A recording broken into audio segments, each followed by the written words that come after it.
देश का budget ABP news पर बड़ी कवरेज लगातार जारी है और बजट को लेकर सियासी प्रतिक्रियाएं सामने आ रही हैं। क्या कह रहे हैं आम आदमी पार्टी के संयोजक अरविंद केजरीवाल, सुनाते हैं आपको, क्योंकि अरविंद केजरीवाल की तरफ से इस वक्त की बड़ी खबर आपको बताते हैं, किसानों का कर्ज माफ नहीं किया गया, ये अरविंद केजरीवाल की तरफ से सवाल उठाया जा रहा है। होम लोन में छूट नहीं दी गई, ये अरविंद केजरीवाल की तरफ से कहा जा रहा है। गाड़ियों के लोन में छूट नहीं मिली, ये अरविंद केजरीवाल कह रहे हैं। दरअसल अरविंद केजरीवाल जो हैं, उन्होंने सोशल मीडिया एक्स पर ये पोस्ट किया है और इस पोस्ट के जरिए अरविंद केजरीवाल ये जो बजट आया है, इस बजट को सिरे से खारिज करते हुए नजर आ रहे हैं। किसानों का कर्ज माफ क्यों नहीं किया, गाड़ियों के लोन में छूट क्यों नहीं दी गई, होम लोन पर छूट क्यों नहीं मिली, ये वो तमाम मुद्दे हैं जिसको लेकर अरविंद केजरीवाल केंद्र सरकार को कटघरे में खड़ा कर रहे हैं। हालांकि यही अरविंद केजरीवाल और अभी पिछले दिनों इनकी तरफ से मिडिल क्लास को राहत पहुंचाने के लिए टैक्स में रियायत की बात जो कही गई थी, तो वो टैक्स में तो बड़ी रियायत मोदी सरकार की तरफ से इस बार के बजट में आम आदमी को दे दी गई है। हमारे साथ एक और खास मेहमान स्टूडियो में आ गए हैं,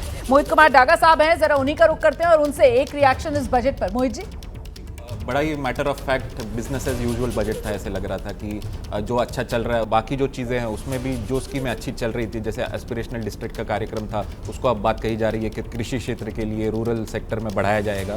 साथ ही किसान क्रेडिट कार्ड का जो लिमिट है उसको बढ़ाया गया है। तो ऐसा बहुत नया कुछ नहीं था, लेकिन जो स्कीमें पहले काम कर चुकी है उनको आगे बढ़ाने का काम किया है। और सबसे बड़ी खबर टैक्स की ही थी, और टैक्स को लेकर किसी को उम्मीद नहीं थी कि इतनी ज्यादा छूट मिल जाएगी। ये एक तरीके से गेम चेंजर।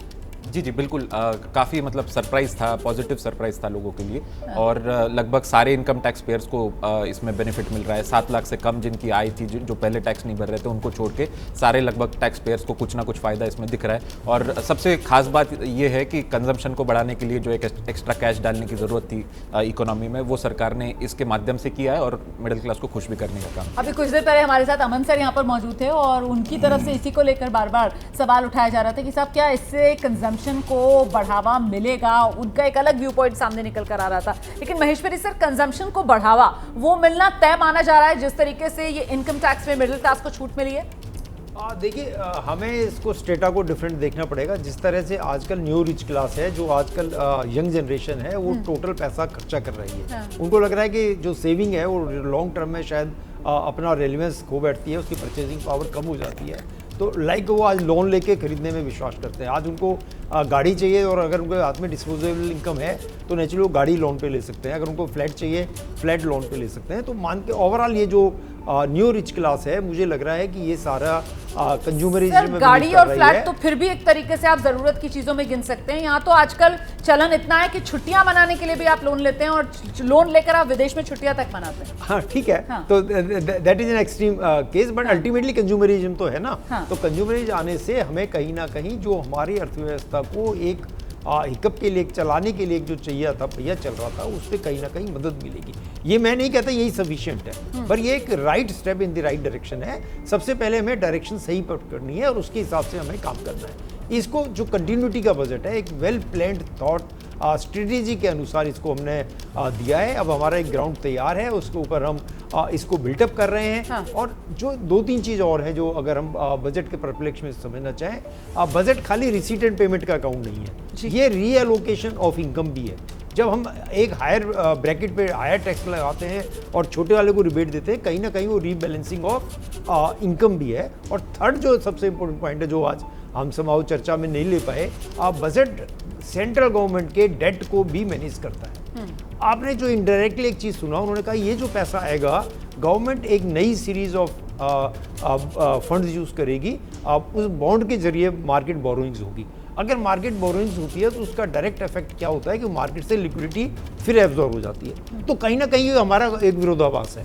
हम एक तरफ मार्केट में लिक्विडिटी दे रहे हैं, लेकिन अगर हम बॉन्ड की एक्सेसिव परचेज करेंगे, थोड़ा सा समझाइए प्लीज। हाँ, मैं दोबारा समझा रहा हूँ कि जब भी मार्केट में फंड्स कहाँ से आएगा, इनिशियल फंड्स के लिए गवर्नमेंट के पास 2 चीज़ें, अगर उनको लिक्विडिटी क्रिएट करनी है तो मार्केट में से अपने फंड्स को वापस लेती है। वापस लेने का मतलब है मार्केट में पैसा आएगा, क्योंकि लोगों को बाई बैक हो गया और वो पैसा मार्केट में दे रहे हैं। लेकिन जिस समय उनको नेट पैसा चाहिए तो वो मार्केट से बॉन्ड्स ले रहे हैं। इसका मतलब है कि वो मार्केट में बॉन्ड देंगे, एक तरह की एफडी में पैसा चला गया, ना कि वो कमर्शियल बैंक को ना जाके वो गवर्नमेंट में बोरोइंग्स में पैसा आ गया। तो जब अगर मार्केट से उन्होंने लिक्विडिटी को सक कर लिया, तो जो हमारा बात हो रही थी कि मार्केट में इतना पैसा आएगा, खपत होगा, बढ़ेगी, खपत चक्का बढ़ेगी, घूमेगा। हाँ, तो वो कहीं ना कहीं गवर्नमेंट ने एक लेस रेट पे, अगर आज बैंक में एफडी की बात करें तो अगर रेट जो है उससे अगर गवर्नमेंट ट्रेजरी बिल की बात करते हैं या गवर्नमेंट बॉन्ड की बात करते हैं तो 1 से 1.5% रेट ऑफ इंटरेस्ट कम मिलता है। तो कहीं ना कहीं वो पैसा गवर्नमेंट मार्केट से ले लेगा। दूसरा ये कि डेट मैनेजमेंट में पिछली बार हमारी सीलिंग हुई थी कि हमें एक डेट मैनेजमेंट एक्ट भी आया था, उसमें गवर्नमेंट ने पॉलिसी बनाई थी कि हम इतना पैसा लेंगे, ऐसे करेंगे, तो उसके ऊपर ज़्यादा चर्चा नहीं हुई। और मुझे लगता है कहीं ना कहीं डेट मैनेजमेंट इटसेल्फ को भी हमें देखना जरूरी है। आज हम पहले 75% ऑफ जीडीपी हमारी डेट में थी, वो जो बढ़कर पिछले 2-3 साल में ही 86% हो गई है। इसका मतलब रफ हम ये मान सकते हैं कि हमारा भारत 86% डेट पे चल रहा है। इसमें हमारी जितनी भी आज अर्थव्यवस्था में हमारी जो एसेट्स हैं 86% वो गिरवी रखी हुई है। आप इसको इस ढंग से समझ सकते हैं। तो एक बड़ा इशू है, जो बड़ी बड़ी कंट्रीज हैं जो भी फेल हुई हैं वो सारी की सारी कहीं ना कहीं डेट ट्रैप में फंसी हुई हैं। दूसरा इसका एक एग्जांपल दो आप इसको समझ सकते हैं, जो हमारा नेट टैक्स रेवेन्यू है उसका 38% मात्र इंटरेस्ट पेमेंट में जा रहा है। हम जो कलेक्शन किस लिए कर रहे हैं कि हमने जो पहले लोन लिया था उसका 38% तो हम लोन उसका का ब्याज देने नहीं है, चुका रहे हैं। इसका मतलब हम प्रिंसिपल तो दे ही नहीं पाएंगे कभी। तो ये डेट ट्रैप कैसे होगा? अगर हम फर्दर बोरोइंग्स का प्रोग्राम है तो ये डेट ट्रैप हमारा बढ़ता चला जाएगा, जिसमें भी जो भी डेवलपिंग कंट्री, आप कोरिया का एग्जांपल दे लो। 2000 में वो टाइगर थी, एशिया टाइगर, लेकिन बाद में 10 साल में खत्म हो गई। क्यों कहीं ना कहीं डेट ट्रैप में फंस गया। आप नाइजीरिया की बात करें, अफ्रीका लैटिन की बात करें, तो ये डेट ट्रैप, ये तो आपने बड़ी एक विशेष साइकिल का यहाँ पर चक्र दिखा दिया है।